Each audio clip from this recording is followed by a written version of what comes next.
అపోస్తలుడైన పౌలు గలతీలకు రాసిన పత్రిక 3వ అధ్యాయము. ఓ అవివేకులైన గలతీయులారా, మిమ్మును ఎవడు భ్రమపెట్టెను? సిలువ వేయబడిన వాడైనట్టుగా యేసుక్రీస్తు మీ కన్నుల ఎదుట ప్రదర్శింపబడెను గదా. ఇది మాత్రమే మీ వలన తెలుసుకొనగోరుచున్నాను. ధర్మశాస్త్ర సంబంధ క్రియల వలన ఆత్మను పొందితిరా, లేక విశ్వాసముతో వినుట వలన పొందితిరా? మీరింత అవివేకులైతిరా. మొదట ఆత్మానుసారంగా ఆరంభించి ఇప్పుడు శరీరానుసారంగా పరిపూర్ణులగుదురా? వ్యర్థముగానే ఇన్ని కష్టములు అనుభవించితిరా? అది నిజముగా వ్యర్థమగునా? ఆత్మను మీకు అనుగ్రహించి మీలో అద్భుతములు చేయించువాడు ధర్మశాస్త్ర సంబంధ క్రియల వలననా, లేక విశ్వాసముతో వినుట వలననా చేయించుచున్నాడు? అబ్రహాము దేవుని నమ్మెను, అది అతనికి నీతిగా ఎంచబడెను.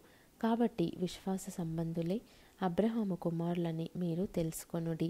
దేవుడు విశ్వాసమూలముగా అన్యజనులను నీతిమంతులుగా తీర్చునని లేఖనము ముందుగా చూచి, నీ యందు అన్యజనులందరూ ఆశీర్వదింపబడుదురు అని అబ్రహామునకు సువార్తను ముందుగా ప్రకటించెను. కాబట్టి విశ్వాస సంబంధులే విశ్వాసము గల అబ్రహాముతో కూడా ఆశీర్వదింపబడుదురు. ధర్మశాస్త్రము విధించిన క్రియలకు సంబంధులందరూ శాపమునకు లోనయున్నారు. ఎందుకనగా ధర్మశాస్త్ర గ్రంథమందు రాయబడిన విధులన్నీయు చేయుటయందు నిలకడగా ఉండని ప్రతివాడు శాపగ్రస్తుడు అని వ్రాయబడి ఉన్నది.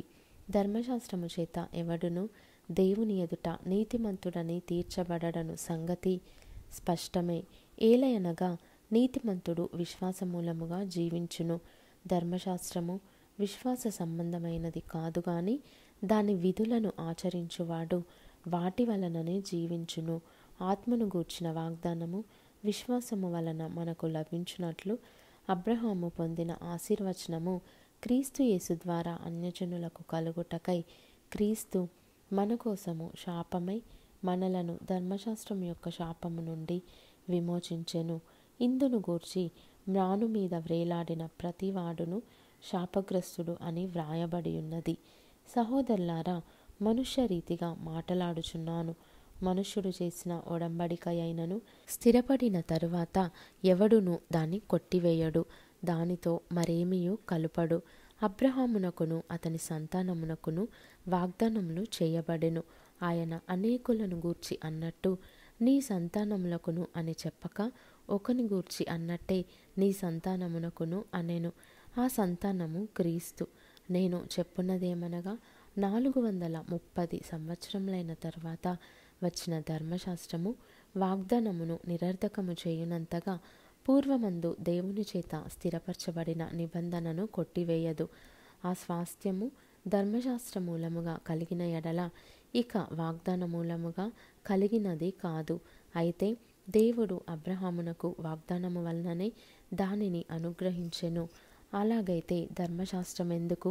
ఎవనికి ఆ వాగ్దానము చేయబడెనో ఆ సంతానము వచ్చే వరకు అది అతిక్రమములను బట్టి దానికి తరువాత ఇయ్యబడెను. అది మధ్యవర్తి చేత దేవదూతల ద్వారా నియమింపబడెను.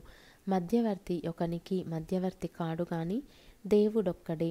ధర్మశాస్త్రము దేవుని వాగ్దానములకు విరోధమైనదా? అట్లనరాదు. జీవింపచేయ శక్తిగల ధర్మశాస్త్రము ఇయ్యబడి ఉన్న ఎడల వాస్తవముగా నీతి ధర్మశాస్త్ర మూలముగానే కలుగును గాని యేసుక్రీస్తునందలి విశ్వాసమూలముగా కలిగిన వాగ్దానము విశ్వసించు వారికి అనుగ్రహింపబడునట్లు లేఖనము అందరినీ పాపములో బంధించెను. విశ్వాసము వెల్లడి కాకమునుపు ఇక ముందుకు బయలుపరచబడబోవు విశ్వాసం అవలంబింపవలసిన వారముగా చెరలో ఉంచబడినట్టు మనము ధర్మశాస్త్రమునకు లోనైన వారమైతిమి. కాబట్టి మనము విశ్వాసమూలమున నీతిమంతులమని తీర్చబడునట్లు క్రీస్తునొద్దకు మనలను నడిపించుటకు ధర్మశాస్త్రము మనకు బాలశిక్షకుడాయెను. అయితే విశ్వాసము వెల్లడి ఆయను గనుక ఇక బాలశిక్షకుని క్రింద ఉండము. యేసుక్రీస్తునందు మీరందరూ విశ్వాసము వలన దేవుని కుమారులై ఉన్నారు. క్రీస్తులోనికి బాప్తిస్మము పొందిన మీరందరూ క్రీస్తును ధరించుకొని ఉన్నారు. ఇందులో యూదుడని గ్రీసు దేశస్థుడని లేదు, దాసుడని స్వతంత్రుడని లేదు, పురుషుడని స్త్రీ అని లేదు.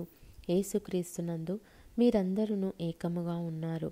మీరు క్రీస్తు సంబంధులైతే ఆ పక్షమందు అబ్రహాము యొక్క సంతానమయుండి వాగ్దాన ప్రకారము వారసులై ఉన్నారు.